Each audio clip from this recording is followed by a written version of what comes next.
وسلم دائما أبدا على حبيبك خير الخلق.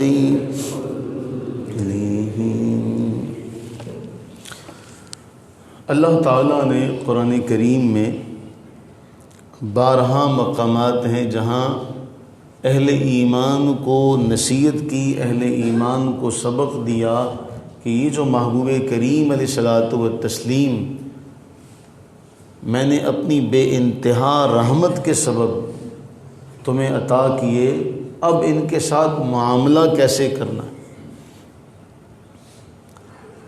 ہم قرآن کریم کی وہ صرف چند ایک آیات آج پڑھیں گے۔ دیکھیے، ایک ہستی کچھ لوگوں میں وقت گزارتی ہے، کوئی بھی ہم جب زیادہ کسی کے ساتھ وقت گزارتے ہیں تو بے تکلفی کا جو عنصر ہے وہ بیچ میں شامل ہو جاتا ہے، اور اس کے بعد ہم آپ سے ہم اور تم پر آ جاتے، یہ سلسلہ چلتا ہے۔ رسول اللہ صلی اللہ علیہ وسلم مکہ میں پیدا ہوتے ہیں، لوگوں کے کام آتے ہیں، سارے معاملات چلتے ہیں، صادق اور امین کا سلسلہ شروع ہو جاتا ہے، سفر کا حضر کا معاملہ شب و روز ساتھ گزارے جاتے ہیں۔ اب کہیں اس میں بے تکلفی نہ آ جائے، اللہ تعالیٰ نے قرآن کریم میں جا بجا آداب سکھائے کہ یہاں ایسا نہیں ہونا چاہیے۔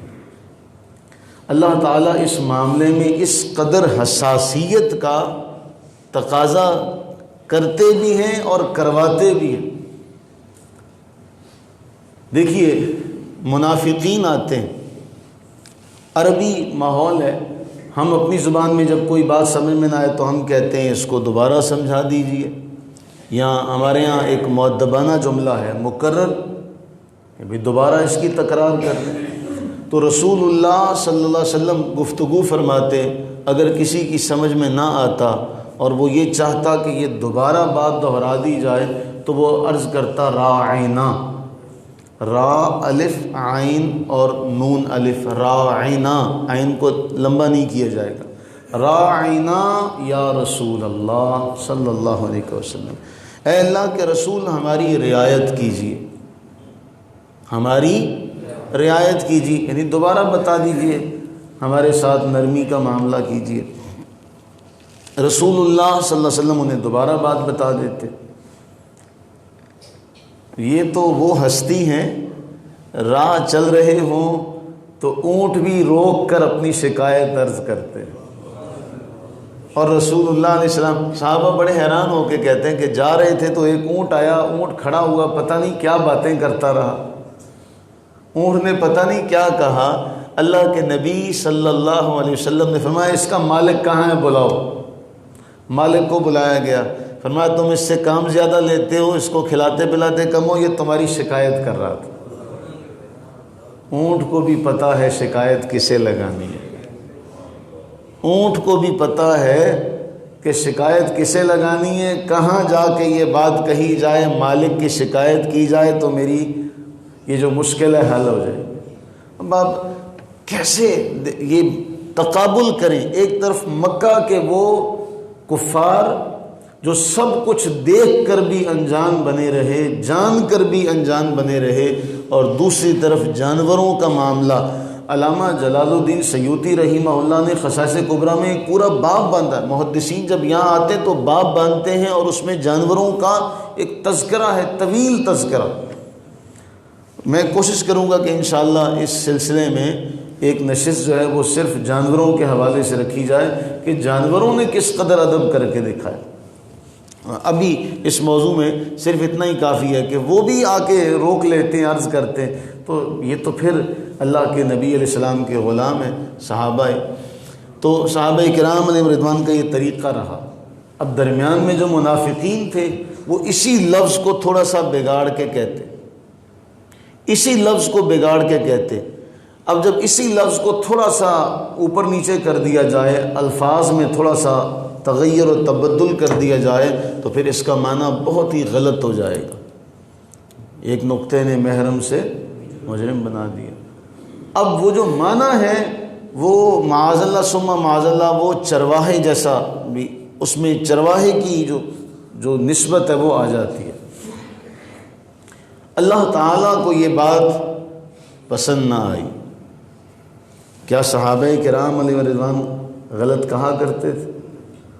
کچھ لوگ تھے، اللہ تعالیٰ نے وہ لفظ ہی بدل دیا جس لفظ کی آڑ لے کر کوئی نبی صلی اللہ علیہ وسلم کی شان میں تنقیص کرے، کمی کرے، اللہ کو وہ لفظ بھی پسند نہیں جس کے دو معنی ہوں۔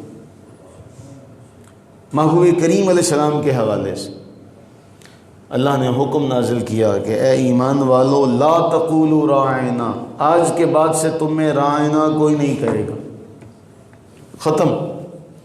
آج کے بعد سے وقول انظرنا، آج کے بعد سے تم کہو گے انظرنا یا رسول اللہ صلی اللہ علیہ وسلم۔ آج کے بعد سے تم نہیں کہنا ہے اے اللہ کے رسول ہم پہ نظر کرم فرمائے۔ آج کے بعد سے رائنا نہیں کہنا۔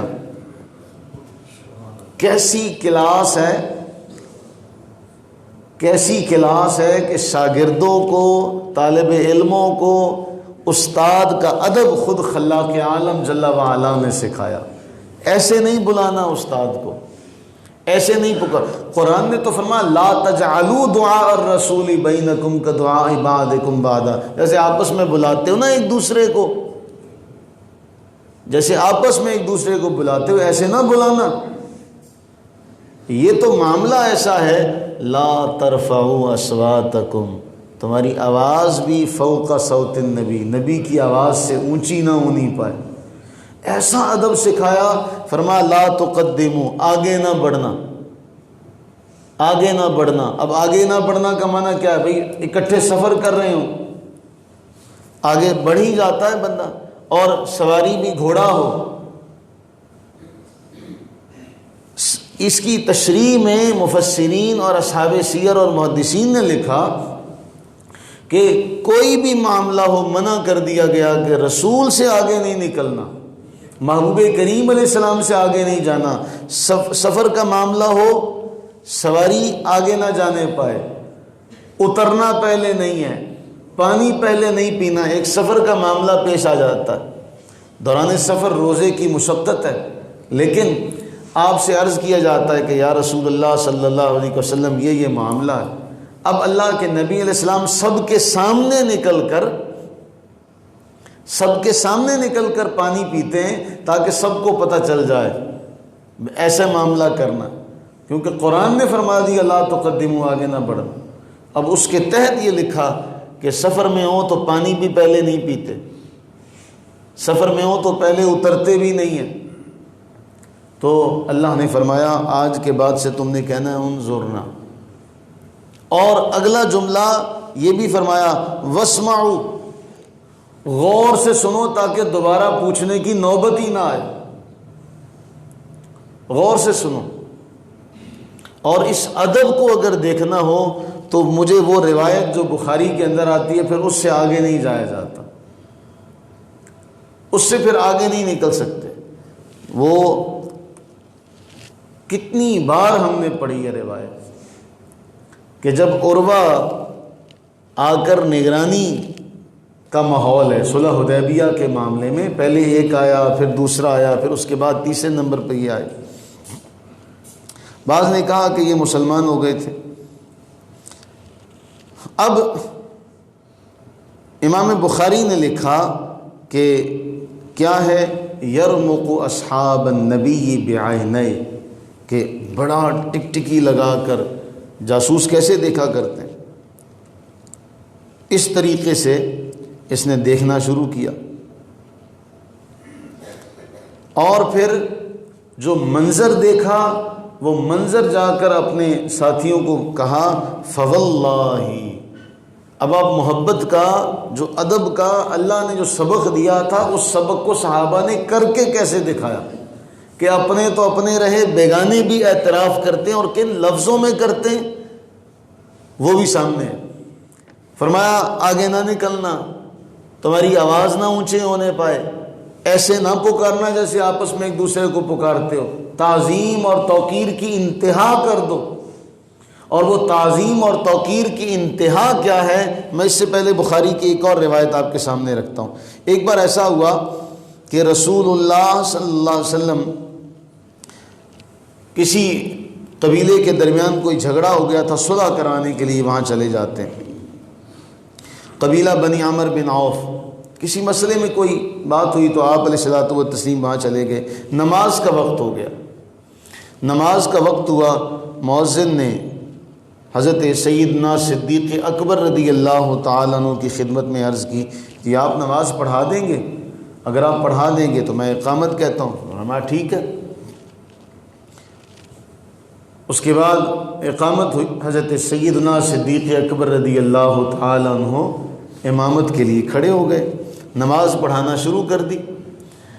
جیسے ہی نماز کا آغاز کیا، رسول اللہ صلی اللہ علیہ وسلم تشریف لے آئے۔ اب اللہ کے نبی علیہ السلام آ رہے ہیں، صفیں خالی ہو جاتی ہیں۔ اب سب نے محسوس کر لیا کہ ہمارے درمیان اللہ کے نبی صلی اللہ علیہ وسلم موجود ہیں، تشریف لا چکے ہیں، نماز ہو رہی ہے۔ بخاری کی روایت، نماز ہو رہی ہے۔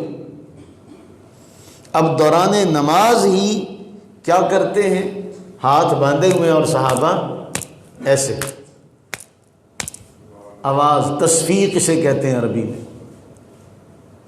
اب جب یہ شور ہوا، ایک نے بھی، دو نے بھی، تین نے بھی، جب یہ بہت زیادہ آواز سنی، حضرت سیدنا صدیق اکبر رضی اللہ تعالیٰ عنہ نے محسوس کر لیا، بھانپ لیا کہ بھئی یہ معاملہ ہے۔ نماز میں ہی حضرت صدیق اکبر رضی اللہ تعالیٰ عنہ اور فرمایا انم کف مکانک، اے ابو بکر اپنی جگہ ٹھہرے رہو۔ اب یہ سننے کی دیر تھی، حدیث کے الفاظ ہیں، کیا ہوا؟ فرفع ابو بکر رضی اللہ عنہ یدیہ فحمد اللہ علی ما امرہ بہ رسول اللہ صلی اللہ علیہ وسلم من ذالک۔ حضرت صدیق اکبر رضی اللہ تعالیٰ عنہ نے ہاتھ اٹھا لیے، نماز ہے، ہاتھ اٹھا لیے اور اللہ تعالیٰ کی حمد کی اس بات پہ کہ رسول اللہ صلی اللہ علیہ وسلم نے انہیں نماز میں امامت کا حکم دیا، لیکن ٹھہرے نہیں، جہاں حکم دیا تھا پیچھے ہٹ گئے، اور یہاں تک پیچھے ہٹے کہ صف میں آ کے شامل ہو گئے۔ اللہ کے نبی علیہ الصلوۃ والتسلیم آگے بڑھے، امامت کروائی۔ جب نماز سے فارغ ہوئے تو رسول اللہ صلی اللہ علیہ وسلم فرماتے ہیں یا ابا بکر ما منعک ان تثبت اذ امرتک۔ تقابل کیجئے، اے ابو بکر جب میں نے کہا تھا پھر پیچھے کیوں ہٹے؟ جب میں نے تمہیں حکم دیا تھا کس بات نے روکا کہ تم میری بات کو نہ مانتے ہوئے پیچھے ہٹ گئے؟ کس بات نے تمہیں روکا؟ حضرت صدیق اکبر رضی اللہ تعالی عنہ کی عاجزی اور انکساری۔ حضرت صدیق اکبر نے اپنا نام بھی نہیں لیا۔ جو مانگنے والے ہوتے نا، جنہوں نے کچھ لینا ہو اپنے کاسا میں، پھر ان کے کچھ رنگ ہی کچھ اور ہوتے، ان کے رنگ ہی کچھ اور ہوتے۔ عرض کرتے ہیں ما کان لابن ابی قحافہ، ابو قحافہ کے بیٹے کی کیا مجال ہے کہ رسول اللہ کے آگے کھڑا ہو جائے؟ مٹا دے اپنی ہستی کو۔ یہ ہے کہ رسول اللہ صلی اللہ علیہ وسلم کے سامنے عرض کرتے ما کان لابن ابی قحافہ ان یصلی بین یدی رسول اللہ صلی اللہ علیہ وسلم، یہ ابو قحافہ کے بیٹے کی مجال کہ آپ کے آگے کھڑا ہو، اس لیے میں آپ کے آگے نہیں کھڑا ہو سکا۔ کس قدر اللہ کے نبی صلی اللہ علیہ وسلم کے ادب کو، تعظیم کو دنیا کے سامنے رکھا کہ نماز میں بھی رسول اللہ صلی اللہ علیہ وسلم کا پتہ چل جاتا ہے تو پھر سارے بتاتے ہیں۔ اللہ کے نبی اسلام نے پھر مسئلے کی تشریح اور توضیح اس طرح کی فرمایا کہ یہ تو عورتیں کریں گی، تم مرد نماز میں سبحان اللہ کہیں گے، جب کوئی ایسی بات دیکھیں گے تو مرد کیسے لقمہ دیں گے؟ سبحان اللہ کہہ کے۔ عورتیں ہیں جو نماز میں تسبیح کریں گی۔ جس مذہب نے، جس شریعت نے عورت کو نماز میں لقمہ دینے سے بھی منع کر دیا، نماز میں لقمہ کیا دیا جائے گا؟ اللہ کا نام لیا جائے گا نا، اللہ اکبر کہا جائے گا، کسی غلطی پر متنبہ کیا جائے گا۔ عورت کی آواز کو اس قدر پوشیدہ رکھا گیا، چھپایا گیا کہ وہ نماز میں بھی امام کو لقمہ نہیں دے سکتی۔ آج ہماری جہالت ہے، بعض جگہوں پر جب ہم یہ کہتے ہیں عورتیں دف کے ساتھ اور اسپیکر لگا کے 2-3 بازاروں میں ان کی آواز جا رہی ہے، یہ سارے معاملات کس قدر ہم دیکھیں کہ آگے کی طرف جا رہے ہیں۔ تو کوئی اس کا روکنے ٹوکنے والا نہیں، جو روکے ٹوکے گا۔ بلکہ ہمارے ہی فیصل آباد میں بعض علاقے تو ایسے ہیں، میں بڑا حیران ہوا سن کے کہ جی یہاں محفلی عورتوں کی ہوتی ہے، مرد ویسے ہی حاضر ہوتے ہیں، بجائے اس کے کہ اس کے الٹ کیا جاتا نہیں جی، مرد ویسے ہی یہاں پہ آتے، قنات کے باہر بیٹھ جاتے، بیان عورتوں کا ہی ہوتا۔ تو میں نے پھر پوچھا کہ آپ کے مردوں میں کوئی نہیں ہے بیان کرنے والا؟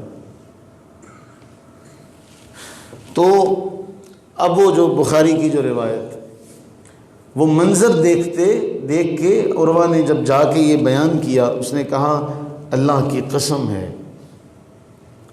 اللہ کی قسم ہے، میں آج وہ منظر دیکھ کے آ رہا ہوں، ما تنخم نخامتن، اللہ کے نبی صلی اللہ علیہ وسلم اپنا تھوک زمین کی طرف ڈالتے ہیں تو زمین پر نہیں جاتا، الا وقعت فی کف رجل منہم، وہ کسی نہ کسی کے ہاتھوں میں چلا جاتا ہے۔ اس سے بڑی دنیا میں بڑے بڑے محبت کے قصے مشہور ہوئے، شیریں فرہاد، لیلا مجنوں، سسی پنوں۔ اگر محبت ہی لوگوں کے سامنے بیان کرنی ہے تو اس محبت کی مثال پوری دنیا میں نہیں ملتی جو صحابہ نے رسول اللہ علیہ السلام سے کر کے دکھائی۔ کبھی کسی محب نے اپنے محبوب سے وہ محبت کا انداز نہیں رکھا ہوگا جو صحابہ کرام نے رکھا۔ کوئی تھوک بہت اوپر سے ڈالا جا رہا تھا، کتنی دیر لگتی، اور کوئی بتا کے تھوکتا ہے، کوئی بتا کے تھوکتا ہے۔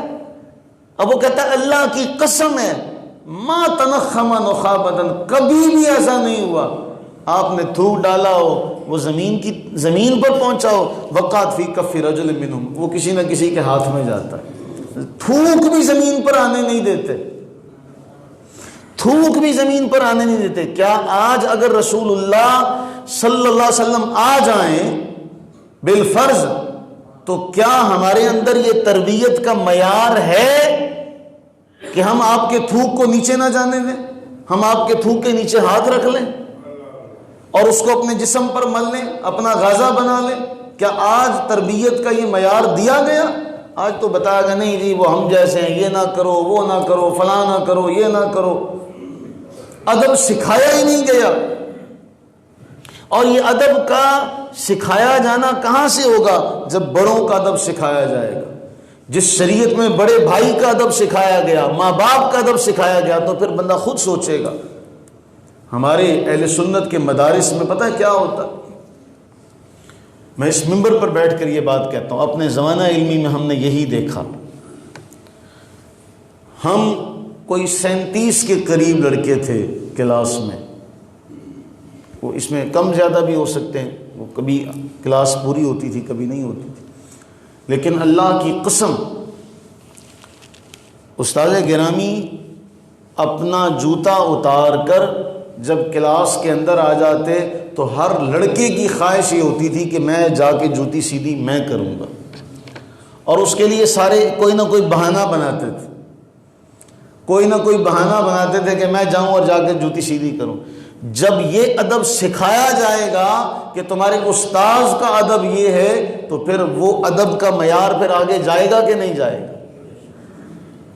جب سکھایا جائے گا کہ بڑے بھائی کے ساتھ ایسے بات کرنی ہے، ماں باپ کے ساتھ ایسے بات کرنی ہے، یہاں بڑے بڑے اہل علم، فضل و تقوی کے مالک، دنیا کی بڑی بڑی پوسٹوں پر چلے جاتے ہیں تو اپنے ماں باپ کے ساتھ بولنا بھول جاتے ہیں، اپنے ماں باپ کے ساتھ بولنے کا انہیں طریقہ بھول جاتا ہے کہ کیسے بات کرنی. تم ہو کیا؟ دیکھو تو صحیح، جس کے سامنے، جس شجر کے سامنے کھڑے تم اپنی آواز اونچی کر رہے ہو، یہ قد بھی تمہیں اسی شجر نے دیا ہے، یہ اسٹیٹس بھی تمہیں اسی شجر کے سائے کے نیچے بیٹھ کر حاصل ہوا. اس نے دھوپ سہی لیکن تم تک نہیں آنے دی، اس نے زمین سے پانی سینچا اور پھل اٹھایا، دھوپ سہی، سردی برداشت کی، تمہیں پھل دیا. آج تم کھڑے ہو کے اس کے سامنے باتیں کرتے ہو، گردن اونچی کرتے ہو، تمہاری اوقات کیا ہے؟ اللہ نے قرآن میں فرمایا هل اتى على الانسان حين من الدهر لم يكن شيئا مذکورا. ایک وقت ایسا گزرا انسان پہ جب یہ اس لائق بھی نہیں تھا کہ اس کو ذکر کیا جاتا. تو جس نے تمہیں اس قابل بنا دیا، تم اس کے سامنے کھڑے ہو کے اونچی آواز سے بات کرتے ہو. تو جب یہ معاملہ ہوگا تو پھر ادب کا پھر تقاضا پھر آگے جائے گا. ہم نے یہاں سے معیار گرا دیا، ہم نے یہاں سے معیار گرایا، پھر معیار گرتا چلا گیا. جب یہ کہنا شروع کر دیا ممبروں پر کہ جی جتنی بڑے بھائی کی تعظیم ہے اتنی آپ کی تعظیم ہے، تو جہاں پھر ادب مصطفیٰ سکھانا چھوڑ دیا، پھر وہاں باپ کی جو استاد ہی اپنے شاگردوں سے کہے کہ جی جس طرح بڑا بھائی اس طرح چھوٹا بھائی، تو پھر باقی وہ اس کا ادب بھی کیا جائے گا. یہ باتیں ہوئی ہیں ممبروں پر، یہ باتیں لکھی گئی ہیں کتابوں میں. شور آخر دھواں تبھی اٹھتا ہے نا جب کوئی چنگاری ہو. بہرحال اس نے کہا جب بھی آپ تھوک ڈالتے ہیں وہ کسی نہ کسی کے ہاتھوں میں جاتا ہے اور اس پر بات ختم نہیں ہوتی. وہ کیا کرتا؟ فدلا کا بہا وجہ ہو، اپنے چہرے پر مل لیتا. اس سے بڑی ادب کی مثال اور کوئی نہیں ہو سکتی، محبت کی اس سے بڑی مثال کوئی نہیں کہ محبوب کا تھوک اپنے چہرے پر مل لیا جائے. یہ لیاب دہن ہی نہیں تھا، یہ تو ایسی شفا، ایسی دوا، ایسا نسخہ کیمیا کہ اس جیسا کائنات میں اور کوئی نہیں نسخہ شفا کا. کس موضوع پر بات چھیڑی جائے، جس موضوع پر بات چھیڑیں طویل ترین گفتگو ہوتی چلی جائے گی. دوسری بات اس نے کہی وَإِذَا أَمَرَهُمْ ابْتَدَرُوا أَمْرَهُ، وہ حکم دے دیں تو سب کی خواہش ہوتی ہے پہلے میں پورا کر دوں. اور وَإِذَا تَوَضَّأَ، وہ وضو کرنے بیٹھیں تو وضو کے پانی کو نیچے نہیں آنے دیتے. کادو یقتتلون، اس قدر دیوانگی، وارفتگی اور بے ساختگی کا اظہار ہوتا ہے کہ ایک دوسرے کو قتل کر دیں گے، پانی نہیں نیچے جانے دیں گے، یہ پانی ہمیں مل جائے. یہ محبت کا نقشہ کون کھینچ رہا ہے؟ جو دیکھنے آیا تھا وہ جا کے نقشہ کھینچتا ہے کہ جی. اور پھر کہا وَإِذَا تَكَلَّمَ، جب وہ گفتگو کرتے ہیں تو پھر سارے کے سارے خاموش ہو جاتے ہیں، سارے کے سارے خاموش ہو جاتے ہیں، کوئی ان کے سامنے بات نہیں کرتا. یہاں محدثین نے لکھا کہ آج رسول اللہ صلی اللہ علیہ وسلم کی حدیث کا ادب بھی وہی ہونا چاہیے. آج رسول اللہ صلی اللہ علیہ وسلم کی حدیث کا ادب بھی وہی ہونا چاہیے. اور پھر کہا وما یحدون الیہ النظر تعظیما لہ، آنکھ اٹھا کر نہیں دیکھتے،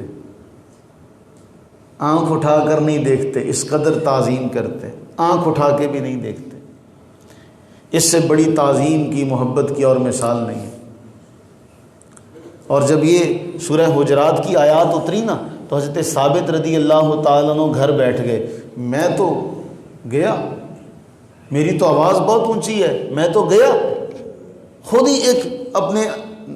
ہی ایک نتیجہ نکال لیا، اپنے ذہن میں بات بٹھا لی کہ ثابت تو گیا. اللہ کے نبی علیہ الصلوۃ والتسلیم نے جب دیکھا کہ ثابت رضی اللہ تعالیٰ عنہ نہیں آ رہے تو پوچھا ساتھیوں سے کہ بھی ثابت بن قیس نہیں آتے، کیا معاملہ ہے؟ تو ساتھی نے کہا جی وہ بیمار بھی نہیں ہے کہ بیمار ہوں اور میں کہہ سکوں جی بیماری کی وجہ سے نہیں آ رہے، بیمار بھی نہیں ہے لیکن یہ وجہ ہے جس کی وجہ سے وہ نہیں آ رہے، کیونکہ میں تو جہنمی ہو گیا، میں تو جہنمی ہوں، میں تو اونچی بولتا ہوں، فرمایا جاؤ اسے جا کے کہو وہ جہنمی نہیں، وہ تو جنتی ہے، وہ تو جنتی ہے، اسے جا کے کہو یہ خیال دل سے نکال دے۔ اور اس سے بڑی غیب کی خبریں کیا ہوں گی، اور اس سے بڑی غیب کی خبریں کیا ہوں گی کہ دنیا میں ساری بشارتیں دے رہے ہیں۔ اور بات کو سمیٹتے ہوئے، جو حضرت ثابت رضی اللہ تعالیٰ عنہ جنگ یمامہ میں شہید ہوئے تھے، جنگ یمامہ میں جب یہ شہید ہوئے تو انہوں نے خواب میں، اب یہ اگلا ایک نیا موضوع ہے یہاں سے، خواب میں ایک مسلمان کے خواب میں آ کر اسے بتاتے ہیں کہ جاؤ جا کے خالد بن ولید سے کہو۔ اب اس کا معنی یہ ہوا کہ مرنے کے بعد علم و فضل والے کسی کے خواب میں بھی آ سکتے ہیں۔ اگر ثابت بن قیس آ سکتے ہیں تو ثابت بن قیس کے آقا بھی کسی کے خواب میں آ سکتے ہیں۔ اور اگر ثابت کی اس دنیا سے جانے کے بعد نگاہ کا عالم یہ ہے کہ وہ خبر دیتے ہیں جی جب میں کل فوت ہو گیا، شہید ہوا، تو ایک دوسرے مسلمان نے میری زرہ اتار لی۔ یہ کہتے ہیں جی جو مر گیا ختم ہو گیا معاملہ، اسے پتہ ہی نہیں ہے، میری اس نے زرہ اتاری، اس فلاں مسلمان نے زرہ اتاری۔ اب لشکر ہے، لشکر میں لوگوں کے نام تو نہیں پتہ سب کے، اس کی نشانی بتاتا ہوں، سب سے آخری خیمہ، سب سے آخری خیمہ ہے اس کا۔ چلو جی یہاں تک تو آپ یہ ابہام پیدا ہو سکتا ہے کہ جی جانتے تھے اسے۔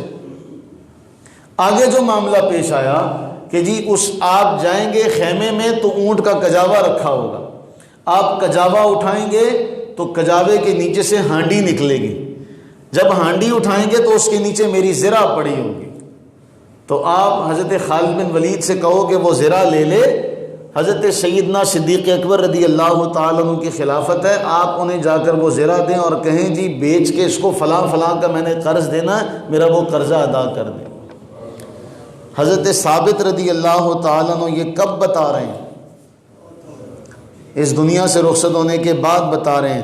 یہ اس طرح کی 20 مثالیں ہیں۔ 1932 کا ذکر ہے،